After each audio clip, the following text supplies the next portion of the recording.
Hello, and welcome to another Save Your Sanity live stream. I'm Dr. Rhoberta Shaler, and I'm excited to have Dr. Marcia Reynolds with me today. And we did an interview on my Emotional Savvy show. You may have listened to that interview. And you can always go and find it at emotionalsavvy.com.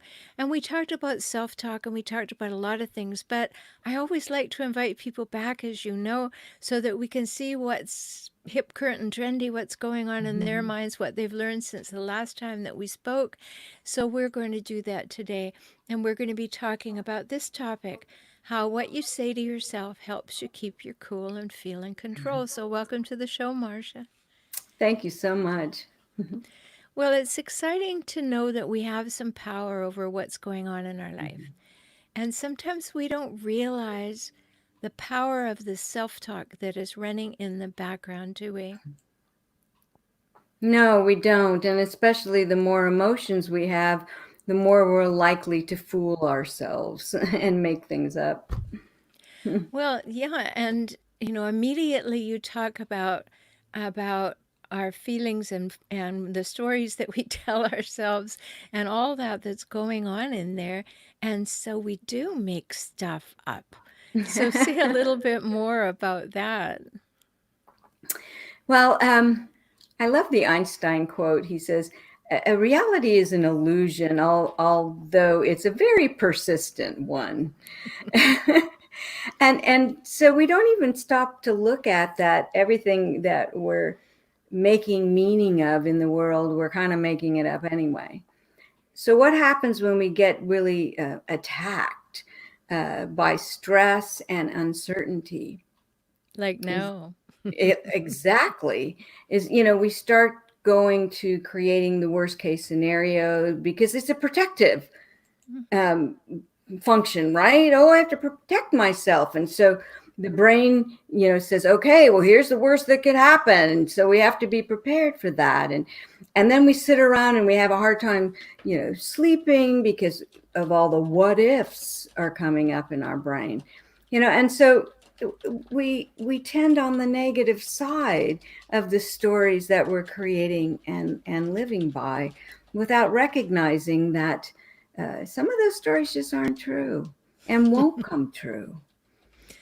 Yeah, well, I think it's important for us to realize that we do make up stories. Mm-hmm.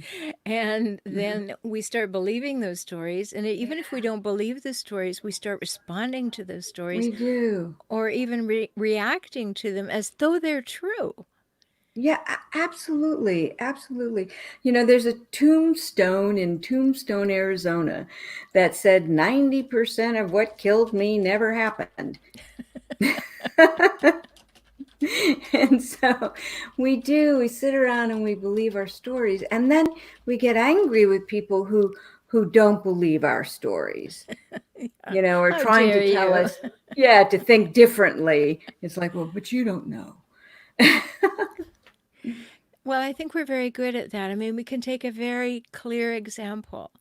You Mm-hmm. wake up in the middle of the night, you wonder what Mm-hmm. woke you up, then Mm-hmm. you start listening for sounds, then you start Mm-hmm. interpreting those sounds in the Mm-hmm. worst possible light.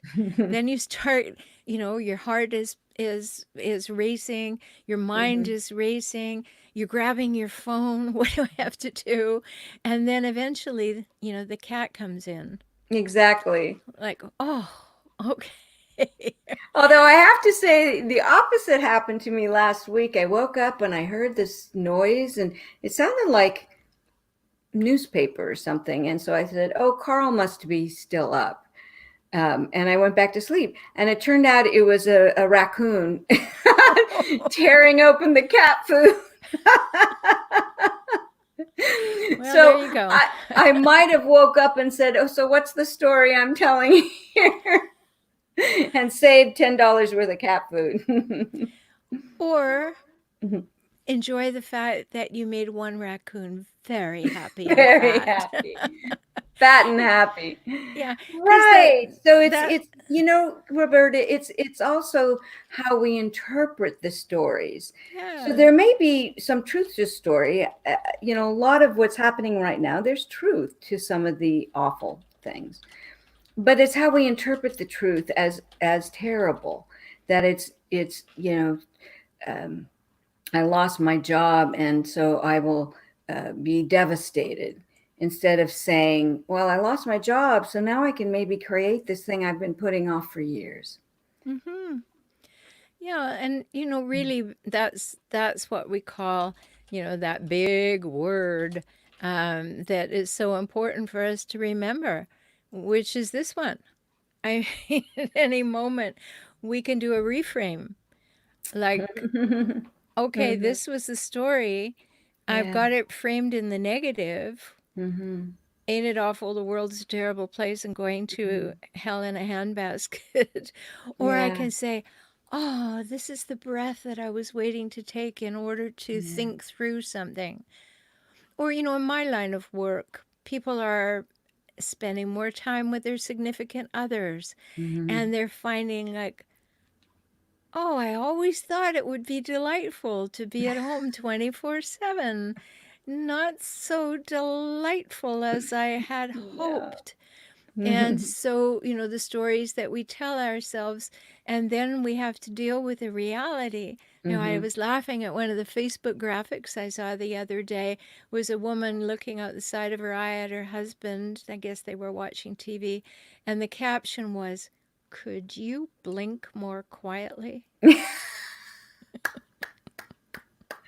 I think I've said that. But that's the reframe.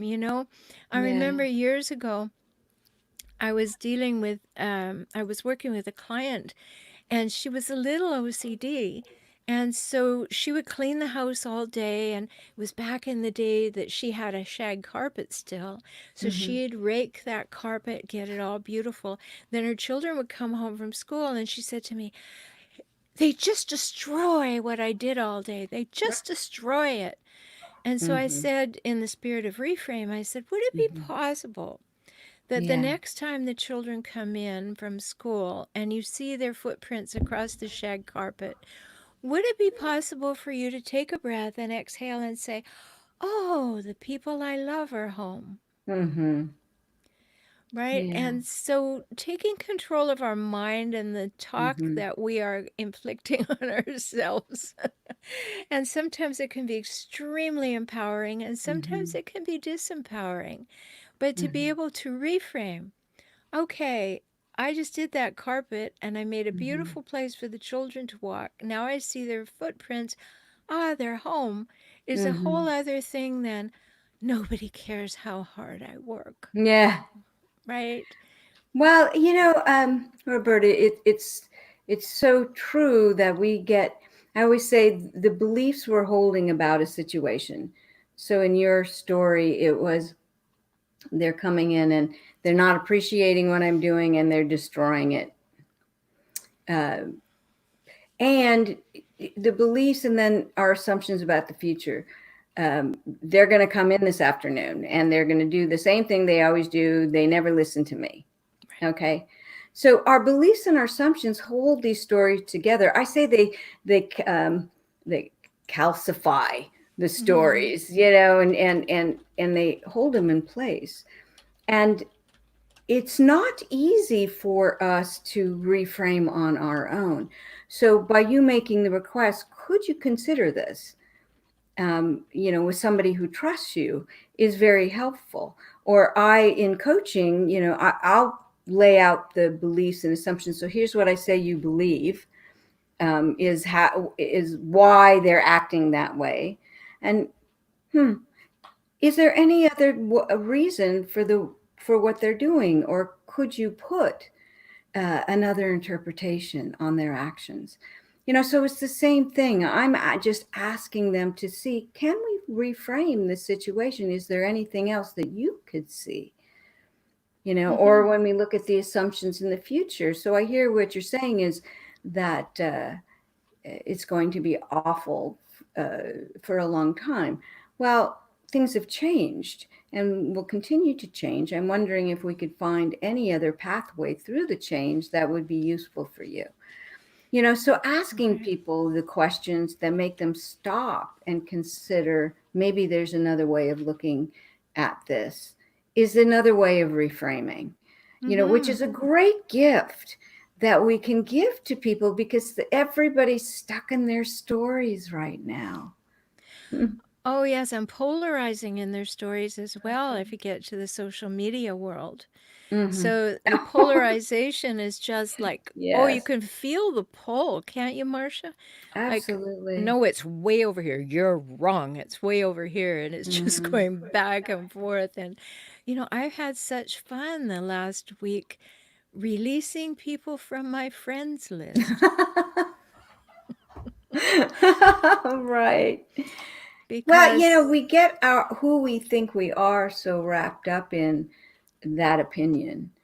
And if you question my opinion or you have an alternate, then you're saying I'm wrong and I'm stupid. And, when we get into this thing about, me against you instead of I have a different idea from you. right. And yet, now we live in the world that has been labeled with things that are fake and that truth. Mm-hmm. Someone wrote the other day, I know him and I know he was trying to be philosophically wise, and Mm-hmm. he was speaking up, and he said, there are truth and untruth. There's truth on both sides of the coin. There are, Mm-hmm. there's unity and duality. I mean, it's going on and on. And then I just read the thread of all the things that people said about how this can't be, and the impossibility of it. And here's the proof. And where do you get your proof? And basically, like, I was just saying, wow, here's a whole lot of energy going to prove that my truth is a little more true than yours. Than yours, right? And can't we also look back on all of our lives and say, what I thought was true then, I know is not true now? So could we not take that and say, truth is not static.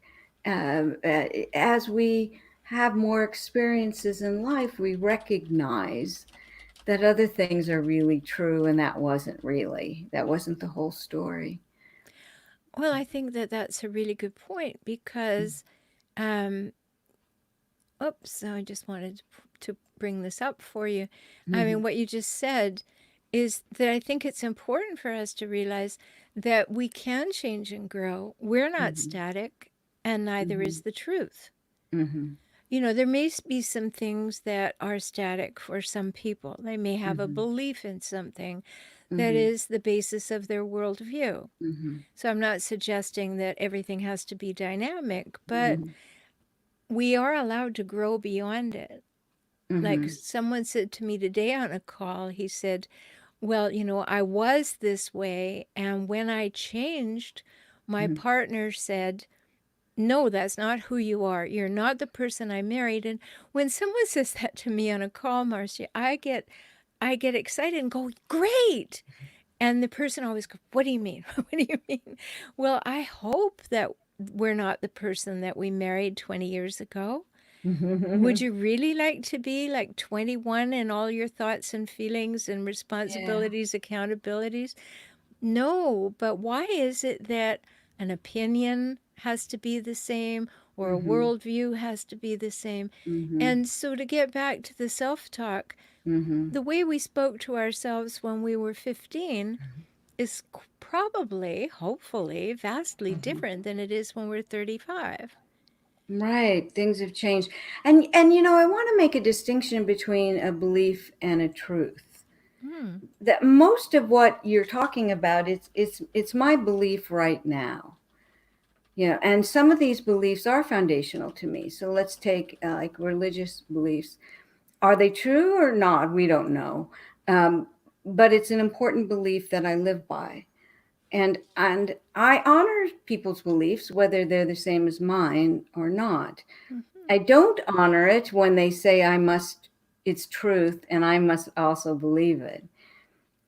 So it's like we do have these beliefs that are important to us and we can hold on to them. But again, often as we age, we realize our beliefs are different. but they're not necessarily truth. You know, can you truly say that this is the truth for everyone at all times, without it being your opinion? Well, I mean, you're bringing up the meta level of the whole conversation.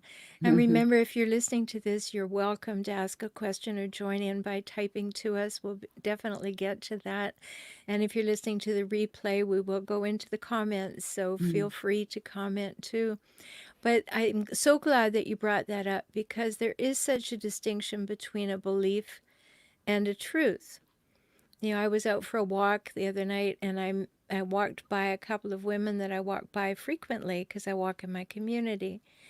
And finally one of the women introduced herself and she said, "What do you do?" to me. And I told her that I was trained as a psychologist.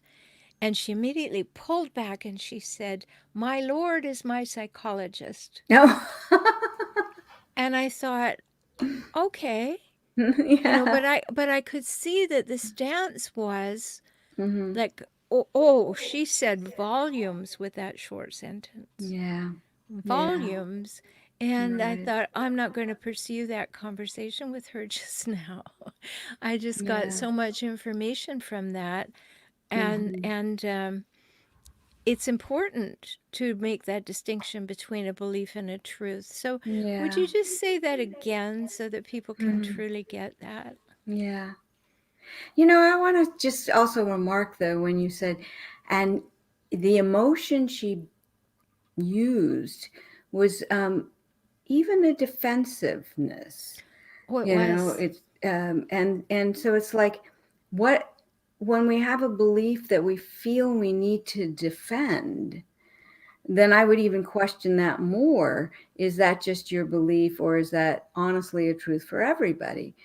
And you know, if it's your belief, then you don't have to defend it. It's just what you believe. It's important to you, and that's okay. Like I said, I will honor what you, as long as you're not hurting yourself. I will honor what you believe for yourself. Just don't make me believe what you believe if I don't, you know, because Yeah. I have different beliefs. So a truth, there's, I'm not even sure that there's a litmus test for truth, because, like, again, what we believe is true today, we recognize later is not so true. So uh, that the sky in Phoenix looks blue most of the time, there's a truth there, at least for now. Can be verified. Yeah. Is it going to be hot this summer? That's a truth. So that could change in another 50 years. So it really, even that, is that a forever truth? You know, and so I would really rather have people just say, this is what I believe. Right Um, now. yeah, this is what I believe right now. And this belief is important to me on a scale of 1 to 10.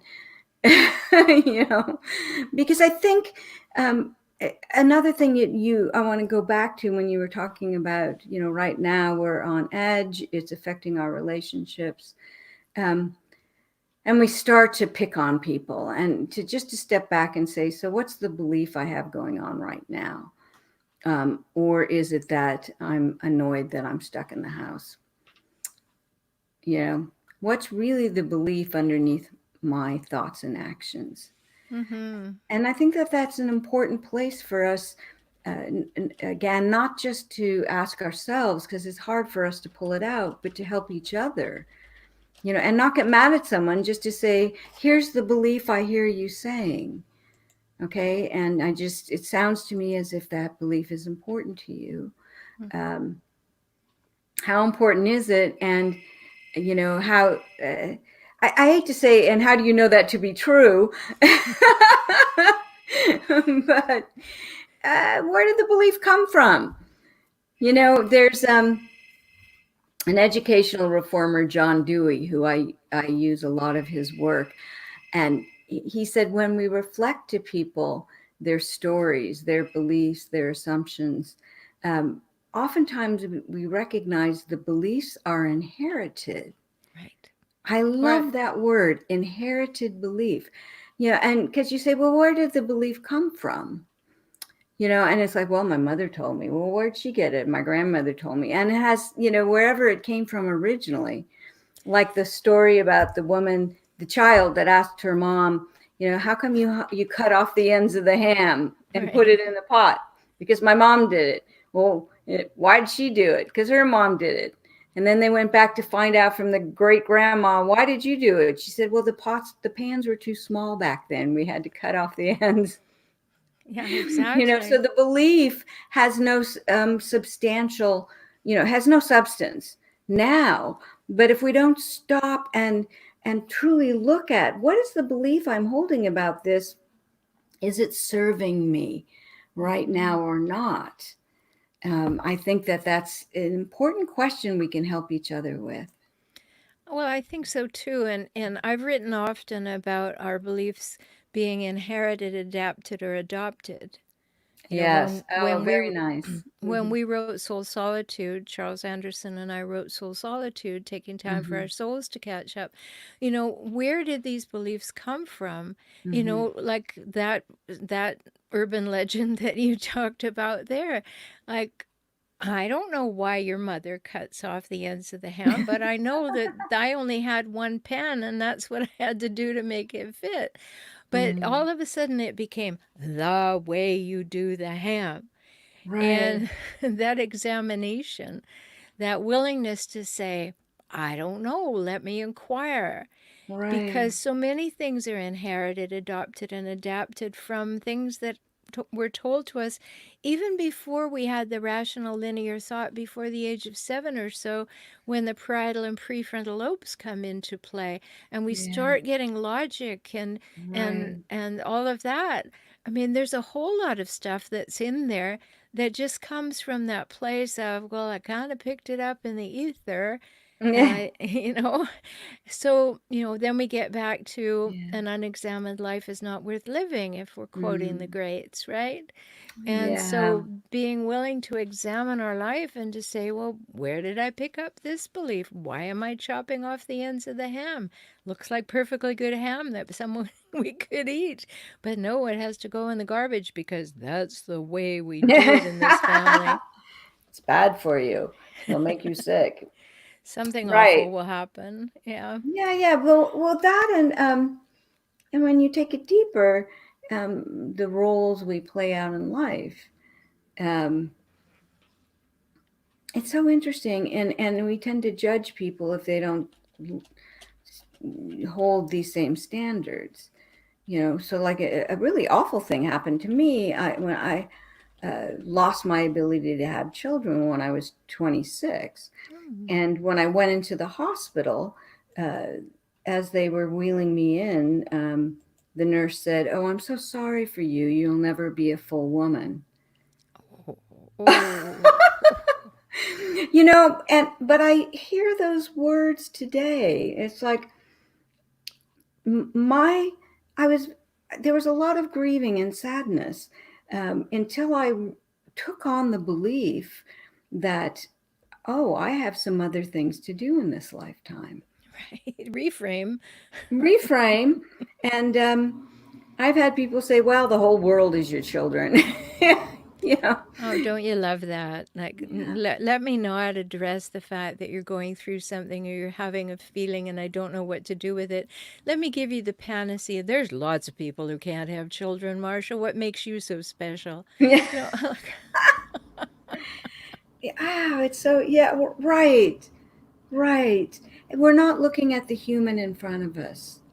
no, Hmm. no, and not empathizing. Yeah. Meaning, what would I feel if I were in that Hmm. situation?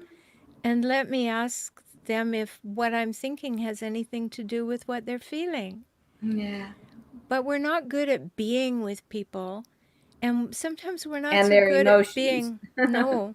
Like, how many people can make 20 really good reasons for not going to a funeral? You Yeah. know, when basically, if you or I were having a little chat with them in the deep, dark corners and saying, okay, let's find the fact that you don't know what to say, so you're embarrassed and uncomfortable, Mm-hmm. and you don't want to be embarrassed and uncomfortable. So, what if I told you that just showing up was enough? Would you go? Right? And I've had people in that exact situation and say, well, that would be enough. Yeah. Isn't that a funny? Yeah. Oh, that belief. There's a new belief I hadn't considered. Yeah. So, Fascinating. opening ourselves to discovering about ourselves, Mm-hmm. maybe we can start with what are the stories we're telling ourselves right now? Mm-hmm.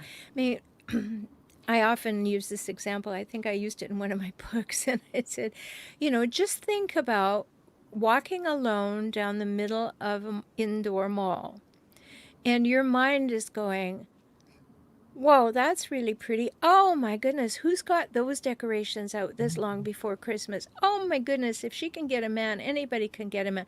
I hate that. That's ridiculous. My mother told me never to wear things like that. How dare you? That's our internal conversation, Mm-hmm. right? Yeah. Well, it's interesting. Roberta, I often say that's the thing that we in coaching is the main thing is to help people just take the stories out of their head and to look at them. Right. Because the stories, we live by them, they run us, we don't think about them, we just accept them.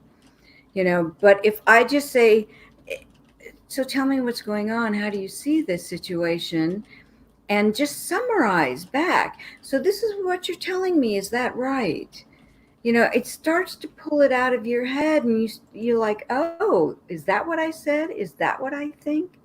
And so that's one of the best things we can do is just pull it out of your head. Mm-hmm. Or do this for someone else by just summarizing and paraphrasing, or you know giving them a metaphor like we did with the ham. So they Yeah. can see it in another way, so they can start examining again, is this story, is there holes in my story? Is it, what's the impact of the story on me right now? What elements of the story can I change that would change how I'm feeling and what I'm doing? Oh, I think it's so wise, Marcia, because when you just quietly reflect back what someone has said, Mm-hmm. so often the voice that they were saying it in their head, they become dulled to. They're not Mm-hmm. hearing it anymore. It's just Right. running in the background as programming. And then when you say, Mm-hmm. well, I just heard this, does that seem to be true for you? Is that a Mm-hmm. belief that you have? And I have had this same experience of someone going, well, not really. Not really. Right. Okay, well, Sometimes I'll say, so whose voice is that? Yours or someone else? exactly. And that's the help. So we've kind of touched on your expertise. Marcia is one of the first people to really understand the whole field of coaching and help to create the things that keep it real and authentic and organized. So tell people about your work. Well, I had been I want to say almost a detective of trying to find what truly changes people's behavior in the long term for decades. And when I found coaching in the mid 90s, I'm like, this is it. Because you have to help people to change their view of themselves and how they see themselves in a situation of the world, or they won't change their behavior. So you can't just say, oh, no, go do this, it's going to help you, because they won't, or they'll do it once or twice and find a reason why it didn't work. you know they have to discover it on their own. And when you help them to do that and they say, oh yeah, that's somebody else's story, not mine, hmm, maybe there is something else that I can think. When they start to redo their own stories, then the change that they're going to make, the actions, are almost immediate. So I Mm-hmm. got passionate about coaching and got more degrees. I love getting degrees. It's my favorite hobby. Yeah. And my writing, my books and my blog posts all come from I get excited about what I'm learning and I just want to share it. Um, so yeah, and so my latest book is really about the things that I've noticed about coaching over the years that people have either misinterpreted or they're missing, that are simple yet powerful. So hopefully it'll make people in their coaching, whether they're trained coach or they just want to help people think, it'll help them think more broadly for themselves. Great. And when can people look for that book? When will it be available? Well, it's the book's called Coach the Person, Not the Problem. It'll be launching June 2nd. Oh, Um, wow. it's 3 out there weeks. now, of course, you can pre order, but so it'll be June, it'll be out in the world. Great. And of course, you can see on the screen that you can go to covisioning.com and learn more about Dr. Marcia Reynolds. And of course, if you want to find me, you can always find me at forrelationshiphelp.com. And that's the name of my YouTube channel, so you've probably found that already. And I want to thank you, Marcia, for being my guest yet again on Save Your Sanity live stream. Oh, thanks, Roberta. It's always a great conversation with you. It is a great conversation. We talk well together, and I hope everybody has enjoyed this conversation. Remember, you can find Dr. Marcia Reynolds at covisioning.com. You can find me at forrelationshiphelp.com. Go back to my Emotional Savvy podcast, and there you will find a full interview with Marcia where we're talking more about positive self talk and what it does and is it real and all kinds of things you might want to know while you maybe have a little more leisure just now. In the meantime, until we get together again, take very good care of yourself. And you matter. You're precious. So make sure you treat yourself that way. Talk soon.